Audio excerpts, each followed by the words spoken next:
Shalom, selamat pagi saudara-saudariku yang dikasihi Yesus Kristus Sang Putra Allah. Kita bertemu lagi dalam Renungan Pagi yang dibawakan oleh Pendeta Drison Ginting dengan tema khas Bersama Allah di Waktu Fajar. Semoga firman Allah bersama Anda sepanjang hari.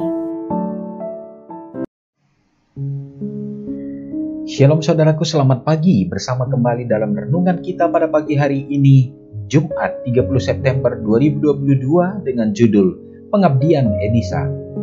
Ayatnya terdapat di dalam 1 Raja-Raja 19 ayat 20. Lalu Elisa meninggalkan lembu itu dan berlari mengikuti Elia. Katanya, biarkanlah aku mencium ayahku dan ibuku dahulu, lalu aku akan mengikuti engkau.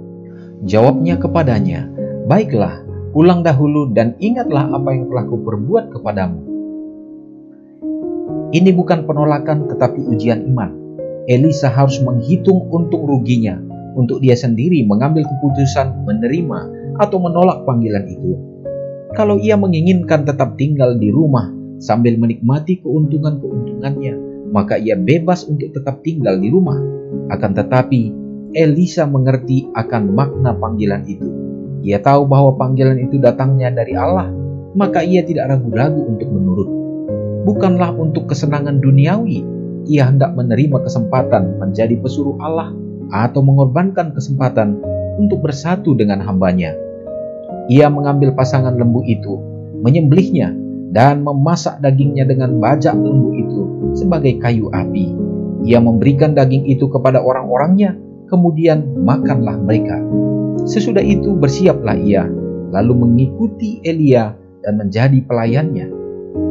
Tanpa ragu-ragu, ia meninggalkan rumah yang disayanginya, pergi mengikuti nabi itu yang hidupnya tidak mempunyai kepastian. Jika sekiranya Elisa bertanya pada Elia, apa yang diharapkan daripadanya? Apa nanti pekerjaannya? Maka jawabnya ialah, Allah yang tahu. Ia akan memberitahukan kepadamu. Kalau engkau menunggu Tuhan, Ia akan menjawab setiap pertanyaanmu. Engkau boleh datang bersamaku kalau engkau mempunyai keyakinan bahwa Allah telah memanggilmu. Ketahuilah sendiri olehmu bahwa Allah berdiri di belakangku dan suaranya lah yang engkau dengar.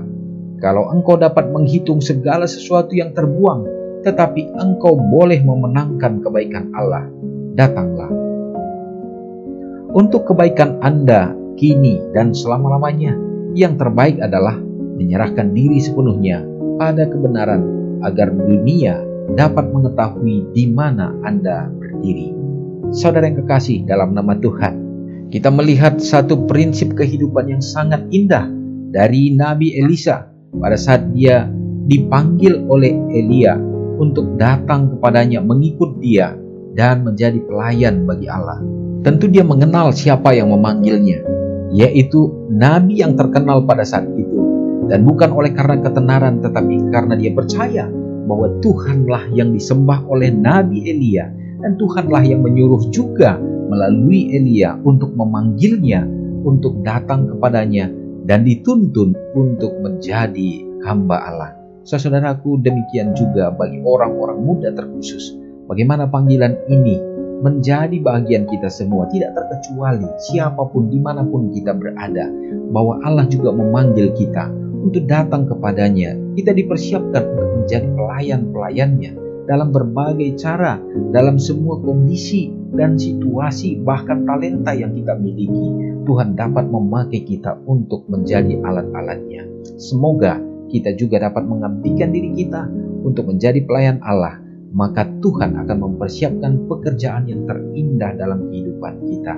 Dia akan memberkati kita dalam segala keadaan kita. Dia akan menjadikan baik dalam kehidupan kita dapat menjadi saluran berkat untuk menyatakan kasih Allah ke setiap orang dalam mempersiapkan jiwa menyambut kedatangannya. Semoga hari ini menjadi kekuatan bagi kita. Mari kita sama-sama berdoa.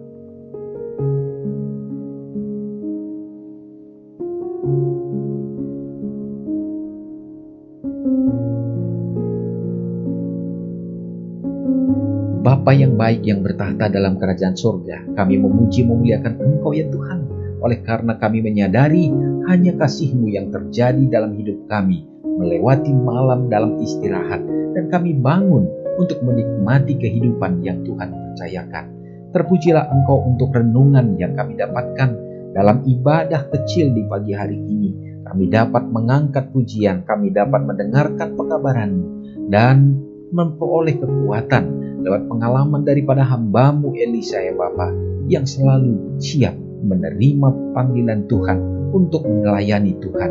Kami menyadari ya Bapa, sesungguhnya kami juga adalah anak-anak-Mu yang Tuhan selalu panggil untuk dapat dipakai Tuhan, menjadi alat-alat, menjadi saksi-saksi kebenaran-Mu ya Bapa. Dan biarlah panggilan itu pun kami dapat terima, sehingga kami juga dipakai lewat semua talenta-talenta karunia yang Tuhan percayakan dalam hidup kami. Sehingga melalui semua itu Bapa, banyak jiwa yang akan melihat Yesus dalam kehidupan kami. Memberkati terkhusus bagi orang-orang muda ya Tuhan, supaya mereka juga mengerti akan kehidupan mereka adalah merupakan satu kesempatan bagi mereka untuk dapat melayani Engkau. Demikian juga tentunya bagi orang-orang tua yang selalu memiliki kerinduan supaya anak-anak meraih harapan dan cita-cita mereka, tetapi jangan sampai meninggalkan harapan yang sesungguhnya ya Bapa, bahwa kehidupan kami sementara di dunia ini untuk mempertanggungjawabkan iman kami, bagaimana kami harus lebih memikirkan akan pelayanan dan hubungan kami dengan Tuhan.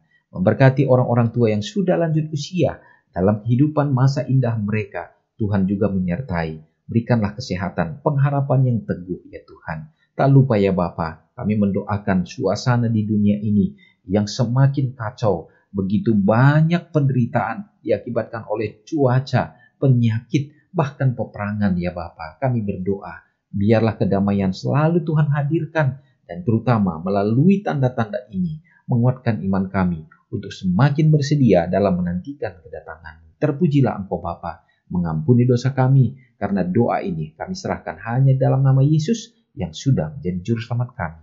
Amin. Selamat pagi, Tuhan Yesus memberkati.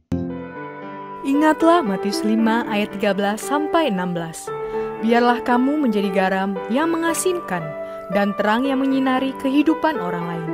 Jangan lupa subscribe, like, dan share ke seluruh dunia.